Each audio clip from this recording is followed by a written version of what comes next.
topics and opinions expressed on the following show are solely those of the hosts and their guests and not those of W4WN Radio, its employees, or affiliates. We make no recommendations or endorsements for radio show programs, services, or products mentioned on air or on our web.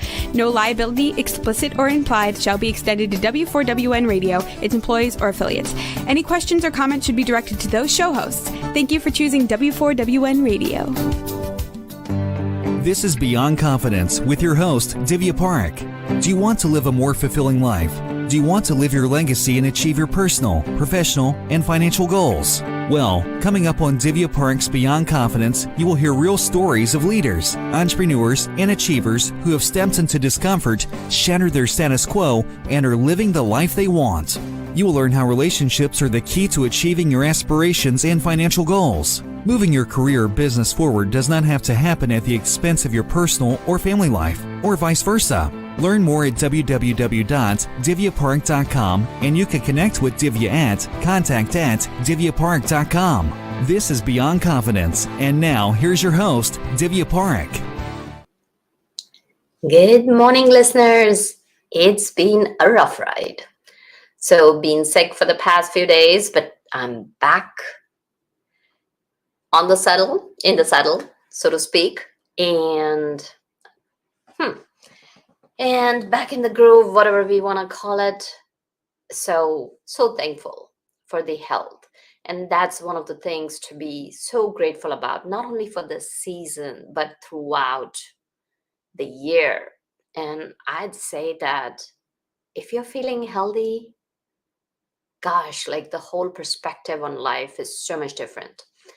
So I do want to thank each and every one of you who have got our books, especially Expert to Influencer and the Entrepreneur's Garden, and you are sharing such success stories with us after reading books. And if you have a story, please send it to us and we'll share it with the audience. And thank you. And for those of you who have not got it, please get a copy of your books, because partial profits from the book sales go to kiva.org, where we help entrepreneurs across the globe.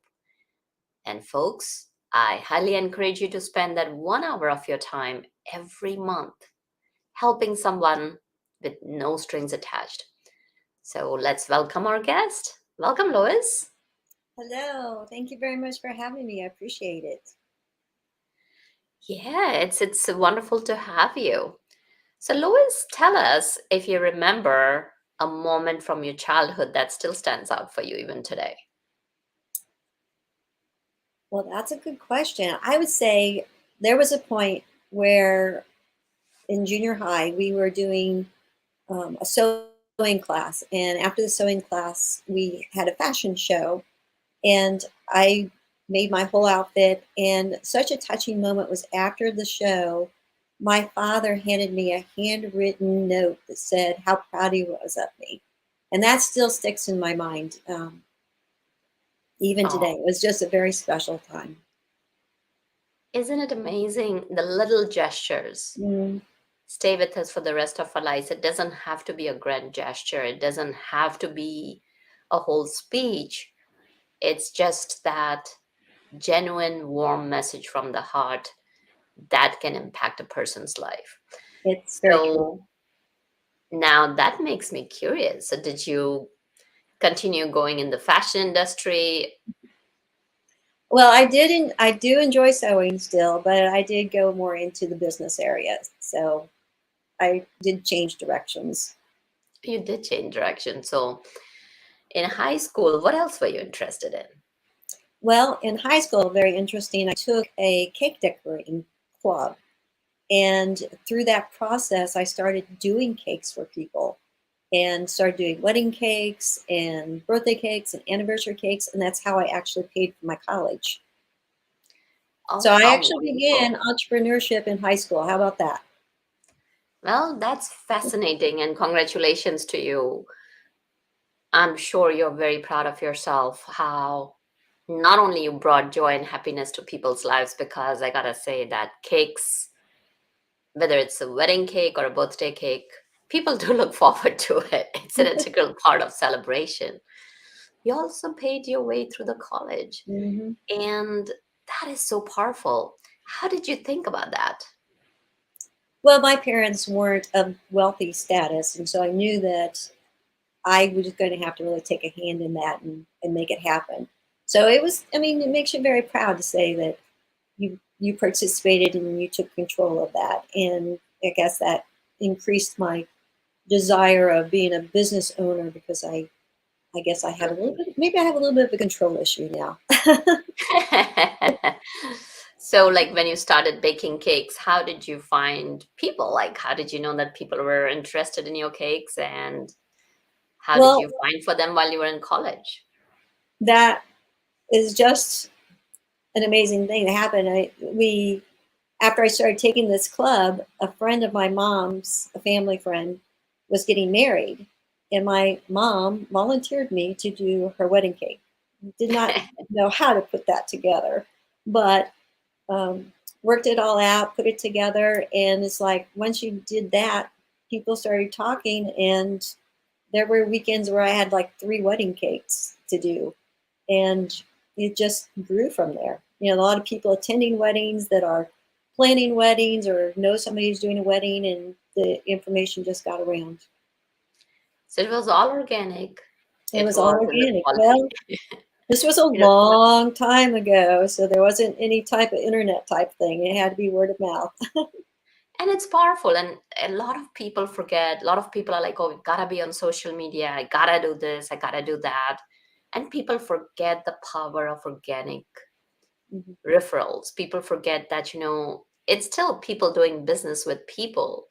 And this brings us so back to that, like, it's important to include all forms of marketing as an entrepreneur. So while you were in college, college is tough. College is also time to get into fun and have parties and, of course, get wasted, which is, of course, we're not going to say that. A lot of kids we are talking about, oh, they're not 21 yet, and how can they do it? And of course, we know that they still do it. So, how did you find time to continue making, baking cakes and still getting through the college?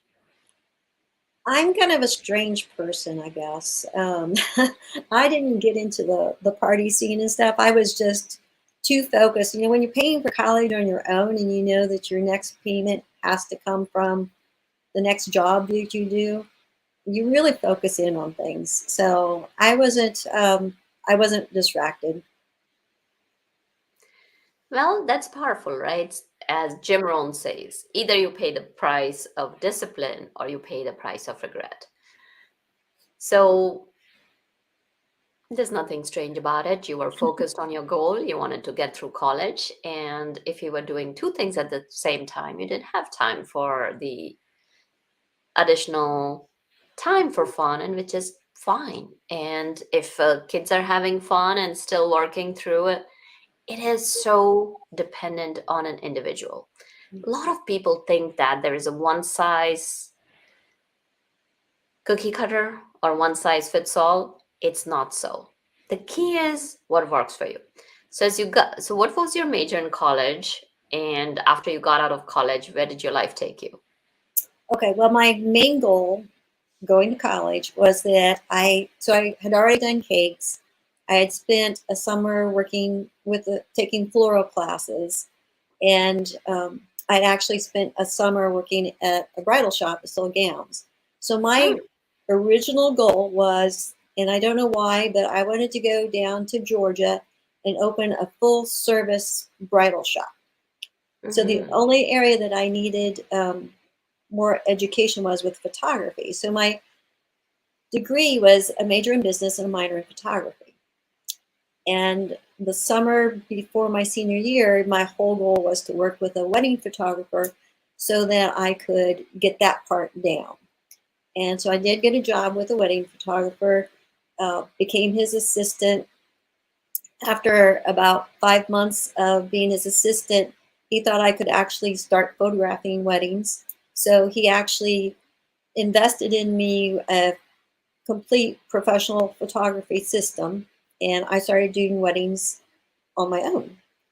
And so, driving home for the weekends to photograph weddings and do all these things. And strangely enough, we fell in love and I married him. Oh, that is a adorable story. And so I didn't go to Georgia. I stayed in Indiana, and we worked the photography studio. I became kind of the business manager of the photography studio, and we grew to one of the top 5% photography studios at the time in the country. And so we did weddings. There was a time where we did 250 weddings in a year. And we did high school seniors and family portraits and children. So we'd been very busy with that process. And actually just recently retired that business a couple of years ago. And now I'm completely focused on just the marketing, specifically towards internet marketing. Oh, what a lovely story. And I'm assuming you're still married to that Yeah, husband of yours. still married. So, kind of curious, you grew together and you grew your business together. So, what would you share that? How did you take it to that top 5%? I think part of it was just the fact that we divided up for our specialties and really focused on what we did best. Hmm. Because it is hard. I will be very honest to everybody. It's really hard to spend 24 hours a day with your spouse and in a working situation. It's like, so those of you who say, I'm going home to get away from my boss, well, that didn't happen for me. So just really working on our own specialties, communication, just making sure we talked about things and what was going on and, organized things. Hmm. So you mentioned that you can get away from your boss. So many times that happens is that quite a few of my clients say that I love my spouse to death, and yet I would not be able to work with her or Mhm. him. So I'm sure that you both had your own fair share of butting heads. How did you get around that? Just communication, just knowing where our boundaries were.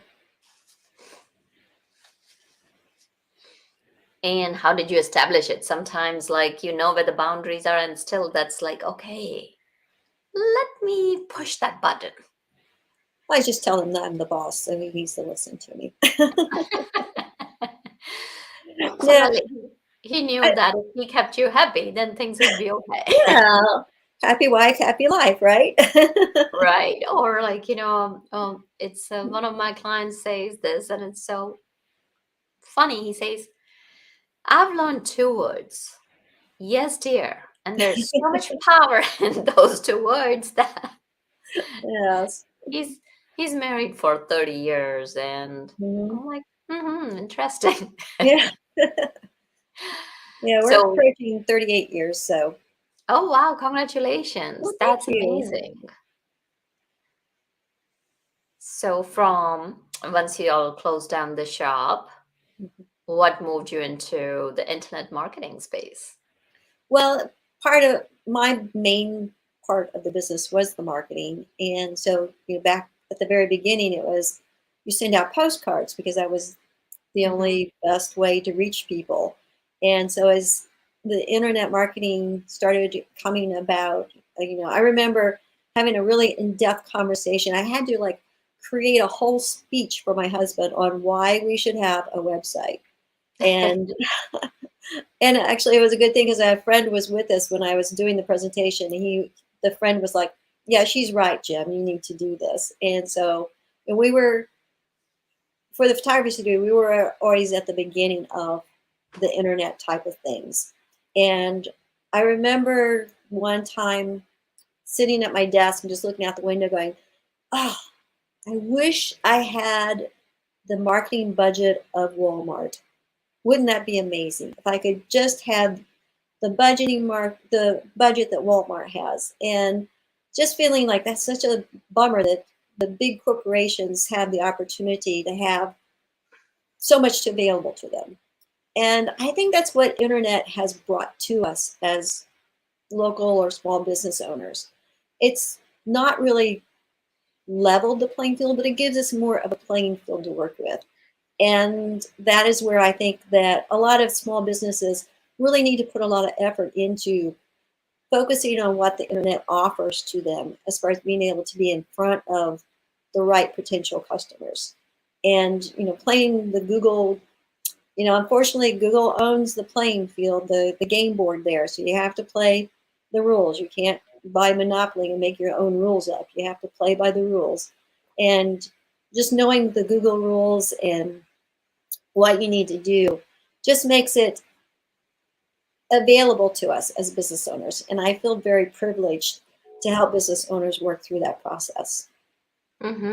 Yeah, and as you mentioned about that, you got to play by the rules. And I Mhm. really liked what you said, Lois, is that the playing field is not leveled, but that people have access to the playing field.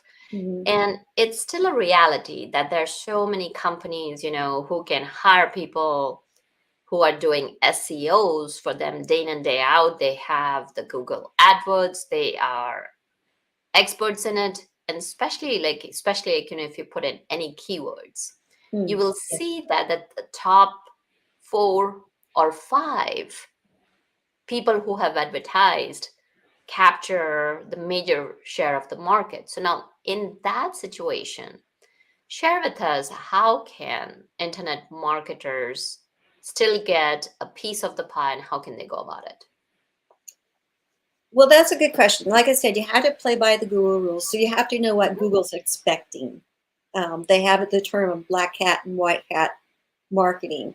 And black hat is the concept of, let me see how I can squeak around these rules and tweak them a little bit so that I can get on top. Where Google has gotten so, they're just so smart. And they know and can tell when you're trying to outsmart them. And you get penalized for that. The white hat on the other side is following the Google rules and making sure you do what they expect of you. And they have made some changes over time, and it's important to know what the updates are. Like some of the updates that they've done, if your website is not mobile friendly, not the fact of, oh, yes, you can see my site on the mobile phone, but you have to be mobile friendly to Google's expectations. And they have a site where you can go and check and see if you meet their qualifications. But if your site's not mobile friendly to Google standards, you cannot get on the first page. You just cannot. There's no way. And if your site is not fast, because 90% of the people are looking for things on their mobile phone. And I have heard now that we now have the attention span less of a fish. So we have to really make sure that things come up quickly on mobile phones. So if your site does not fit the Google speed requirements, you cannot get on the first page. Hmm. So those are two really important things. Yeah, no, Um, those are very relevant points. So, Lois, can you share with us, if you remember, the site where people can go and check if they're meeting all the specs for the mobile friendly website? I will include that on the links I will include that on the form of the links that I sent to you. But if you do a search for Google Speed Report, it will come up Hmm. because Okay. it's a long URL. Got it. Mhm. So that's the keyword search, Google Speed Record. Fantastic. Mhm. So now you have talked about these two. Do you want to know What? a couple more? Of course. Okay. Another big one that Google added is that if you are not getting Google reviews, then you're probably not going to get very high on the search engines, because Google reviews shows Google that you are an active business. It also shows that people are responding to you, whether they're good reviews or bad reviews. People know that you're actually an active business. Now, of course, we all would love to make sure everybody has good reviews, but unfortunately, 75% of the people that you make happy will not leave a review. But 75% of the people that are not happy with you will leave a review. So the trick is to make sure that you're reaching out to the happy customers and asking them to leave reviews. And you could do that by sending them an email or sending them a postcard after you complete a job and just asking them to leave a review. Usually, if somebody who's happy is asked to leave a review, 50% of them will. So that helps to increase your reviews that you're getting up. Another interesting one, which this one's really hard to grasp, but Google is now rewarding websites who get more clicks. Now, it's a hard one to understand because if you're not on the first page of Google already, then it's really hard to get clicks because you're not up there in the search rings. So there are some ideas like, oh, well, ask your mom and all your relatives to click on your website every day. But fortunately, we did find a program which will go in and search your website like it was a normal person. So it will go in and it will go to your first page, go to whatever keyword page that you're really trying to focus on, and then go to the contact page. And so that is a reflection. It's a little gray. Okay, it's a little gray hat, but it still follows Google's rules. It's just using a computer program to kind of get that reach up so that Google can get you up to the first or second page, and then you're organically will be getting the clicks. So that is a really great tool. But also content is always king. So Google always loves it when people update their content or have content that people are always searching for. Now the question is, how do you know what people are searching for? There's a really good website called answerthepublic.com, and it'll actually give you a list of questions from Google that people are asking. So those are really great content items to put on your website. Absolutely. A lot of great nuggets here, Lois. Thank you. I'm sure you know what's my next question about the tool that can go on your website. I'll have that link in the page too. Okay. Fantastic. So folks, we'll be putting out the links. And if people were to just kind of Google and search for it, what would be a good way to do that? You know what? I apologize. I don't remember the name of the program off the top of my head. No worries. It has a different name than what it shows up on your computer. So it's a different name for the company. No worries. Okay. So thank you for sharing that. Mm-hmm. And so basically share with us that, okay, so now people have created their website, and now their website is definitely playing by Google's rules and is showing up in searches. What are some of the ways that entrepreneurs can connect with the audiences, because everybody's showing up on social media? And as you know, algorithms for different platforms are changing so rapidly that your feed does not get shown to a whole lot of people. So do share with us some of those ways.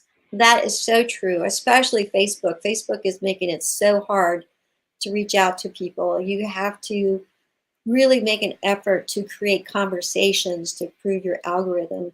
But if you really want to control your marketing, you need to start getting an email list. An email list is going to be the one marketing tool that's the biggest asset in your company. Facebook or Twitter or any of the social medias could kick you off or even just disappear. And all of your contacts then would be gone. You would have no access to them. But if you're creating ways to collect emails, you always own that.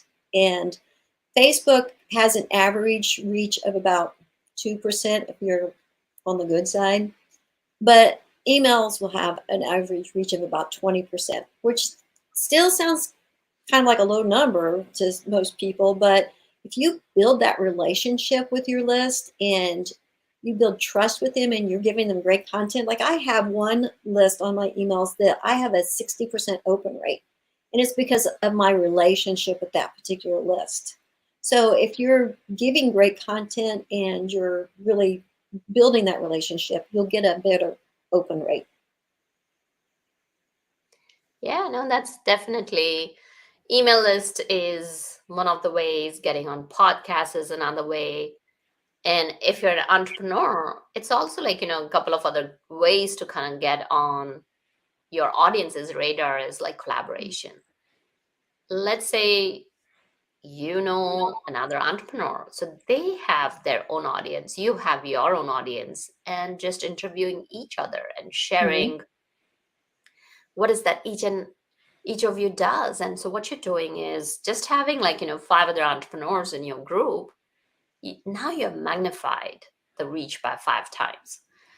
So there are a lot of entrepreneurs, especially with the inflation and all the situation that's going on, there are a lot of businesses that are hurting.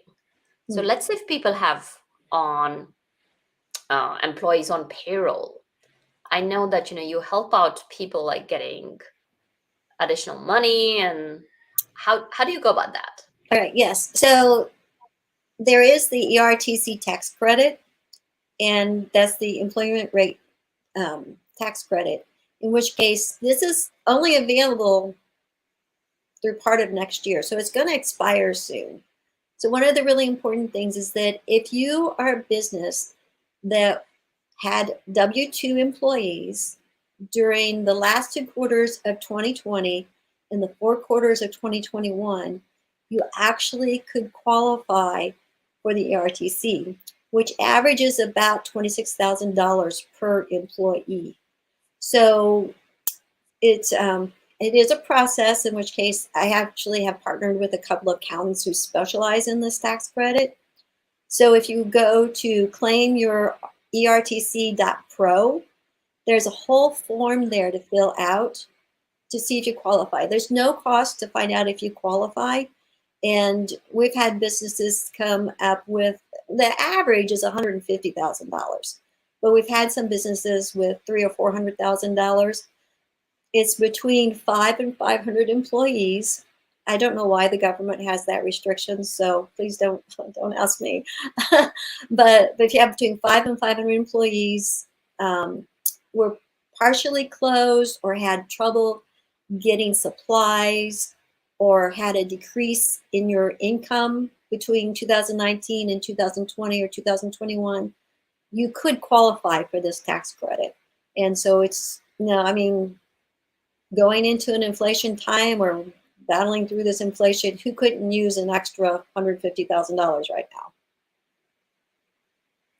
Yeah, very true.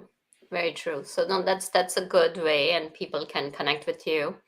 So how could people connect with you? Well, I am JFT Web Marketing, so they can send me an email at info@JFT Web Marketing. I'm on LinkedIn as small business, and I on all the social media platforms, so you can pretty much find me about anywhere.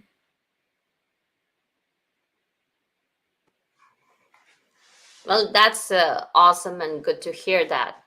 So we have talked about quite a few things, and let's say to kind of pull things together, like how Okay. would you say, like for internet marketers, what might be like few things that they can do to get front and center of their ideal clients? Well, first thing is to find out where your clients are hanging out. Are your clients Instagram? Are they TikTok? Are they LinkedIn? In-person shows are coming back. Are they at Mm-hmm. trade shows? Where can you find these people? And really, these days, we're all about relationships. We're all about conversations. There's so many people out there doing similar things to what all of us are doing. So you want to really show people that you personally, authentically care about what they're doing in their business and help them through the process, providing them with good service, providing them with good communication, collecting their email, create items that, like, go back to answerthepublic.com and use those questions to create PDFs or videos or things of that nature that you could share with people and have Mm-hmm. links on your website where people can request those things. So, but most importantly, just build those relationships. Be a real person and not just a business. No, that's definitely makes sense because when you have those relationships with people, there's nothing more powerful than that. Now we are nearing to the end of 2022 as people get ready to step out. Do you have 2 to 3 tips that entrepreneurs can use it themselves and get started for a great 2023? Well, sit down and write your vision letter. If you don't have a plan or you don't know what you want to really accomplish this 2023 year, then you're kind of like just getting in your car and starting to drive. You won't hit your destination because you don't know where you're going. Mm-hmm. Seek out help. There's so many coaches out there that are just doing amazing jobs. I'm not a coach, I'm a marketer, but if you are looking for a coach, Divya will have great referrals, a great content herself, but find a coach. Things are complicated these days. It's really, really hard. And having somebody in your corner doing a rah-rah for you is a good thing. But be conscientious about what's available to you through the internet. Google obviously is the king, so you want to see what you can do with them. Absolutely. And you did mention, you talked about Google and you also talked about email addresses. So, any tips on automating and usually, like, what to send and how often to send? Oh, yes, definitely. Well, I actually am a Constant Contact partner, so I love the platform of Constant Contact. And if you would like to contact me, I can get you a 30-day free trial. But you want to create your video or your PDF to get people to sign up for it first. And then with Constant Contact, then it will automatically send them what they requested. And then you can automate up to, I think it's 200 emails, which you really have to sit down and create a plan to automate 200 emails. But do an automation to what those people are, what would they want next? What information can you share with them? And don't keep it, so your email should be 80% content education, 20% sales. So give them tips on how to use the product. What's the benefits? How does it benefit them? Don't talk about the features, but how does it actually benefit them? How to use the product? How to, sorry, going to blank here. How can you make their lives better? Lead with Yeah, how value. can you make your lives there? Be personal. Share pictures of your Mhm. family. Share your favorite Christmas pie recipe. Build that relationship. Make yourself a real person because people want to buy from people they like and not from just a big company. So make it Mhm. personal and build that relationship. So how Definitely. often, I'm sorry, you did ask how often. So depending on your product, minimum once a month. That's the bare minimum. Okay.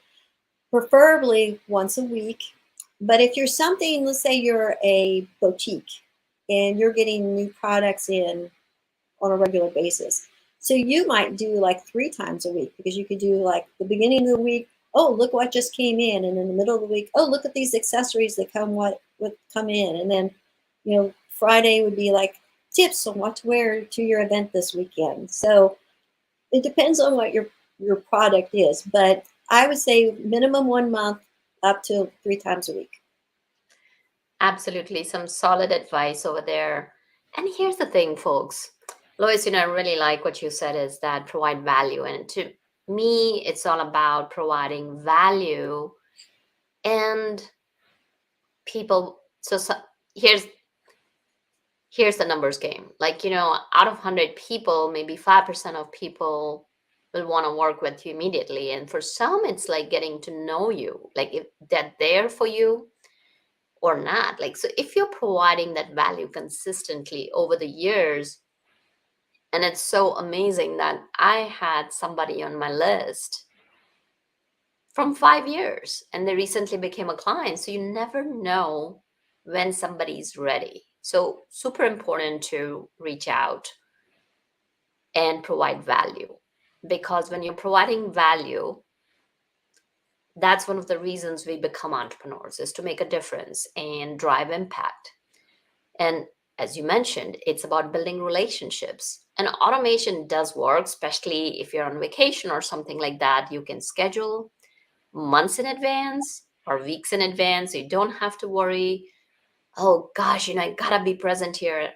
And of course, if somebody's answering back to you, then it's super easy to just kind of check your email 10-15 minutes a day, even if you're on vacation, and answer to them. So some solid tips here. Thank you, Lois, for joining us. Any couple of Thank you last for things having that me. you'd like to share? Don't be afraid. It's a big world and there's a lot out there available to you. Just take it a step at a time. And as suggested earlier, do your vision letter to yourself and decide what you're going to do next year. What's your goal? I don't like to say goals because that discourages people, because they think, oh, I can't meet that. I recently talked to a guest on my podcast, and she talked about tiny habits and how you take tiny steps towards these items that you want to reach every quarter. So think about your vision letter and what are your tiny steps that you can take to get to those points. Well, thank you, Lois. It was a pleasure to have this conversation with you. And I'm sure that listeners, you got a ton as well. So thank you, listeners, for joining us. And I continue to be so grateful for each and every one of you, because without you, the show would not be possible. Thank you, Juan, for all the technical support and making the show possible. So be well and take care, and I'll see you next time. Thank you for being part of Beyond Confidence with your host, Divya Parekh. We hope you have learned more about how to start living the life you want. Each week on Beyond Confidence, you hear stories of real people who have experienced growth by overcoming their fears and building meaningful relationships. During Beyond Confidence, Divya Parekh shares what happened to her when she stepped out of her comfort zone to work directly with people across the globe. She not only coaches people how to form heart connections, but also transform relationships to mutually beneficial partnerships as they strive to live the life they want. If you are ready to live the life you want and leverage your strengths, learn more at www.divyaparekh.com. And you can connect with Divya at contact@divyaparekh.com. We look forward to you joining us next week.